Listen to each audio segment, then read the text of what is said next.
আরে দাঁড়াও দাঁড়াও, চলে যেও না। আজ আর কোনো বাণী অথবা কোনো রূপকথার গল্প শোনাবো না। আজ একটা রেসিপি তোমাদের সাথে শেয়ার করতে চলে এসেছি। এখন যেহেতু আমের সিজন, তাই আর দেরি না করে বানিয়ে নিলাম টক ঝাল মিষ্টি কাঁচা আমের আমসত্ত্ব। চলো, অনেক ভাট বকেছি, এবার কিভাবে বানালাম সেটা বলি। প্রথমেই দুটো আমকে এরকম ছোট ছোট কিউব করে কেটে ফেলেছি। শুধু কি কাটলে হবে, সেটাকে তো ভালো করে পরিষ্কার করতে হবে, সেটাই করছি। এবারে চলো গ্যাস ওভেনের সাথে প্রেমে পড়া যাক।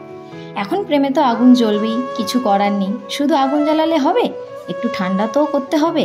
তাই ঢেলে দিলাম 1 মগ জল। এবার ব্লাড সুগারের কথা ভুলে গিয়ে মিক্সারে সুগারটা ঢালো।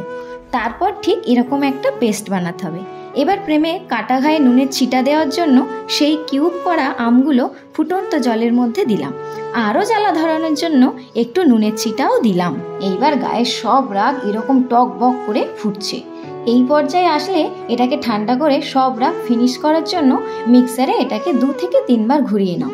ব্যাস, রাগ একদম গলে পায়েস হয়ে যাবে, ঠিক এরকমটা। তারপর আর কি, মেঘ গর্জন করার পর বৃষ্টি তো হবেই।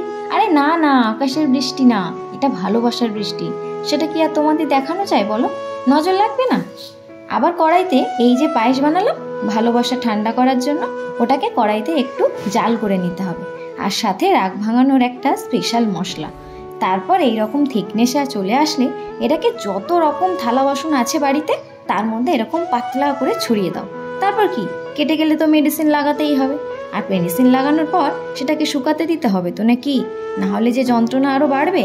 তারপর ঘা শুকিয়ে গেলে এইভাবে চামড়াগুলো আস্তে আস্তে করে তুলে ফেলো। ব্যাস, তৈরি ভালোবাসার টক ঝাল মিষ্টি আমসত্ত্ব। কেমন লাগলো রেসিপিটা জানাতে কিন্তু কেউ ভুলো না।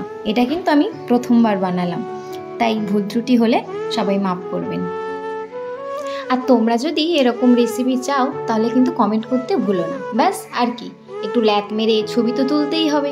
এত কষ্ট করে ভালোবাসলাম, এত কষ্ট করে প্রেম করলাম, আর ছবি তুলবো না, ভিডিও বানাবো না, তাই কি হয়? চলো, অনেক বকলাম, টাটা।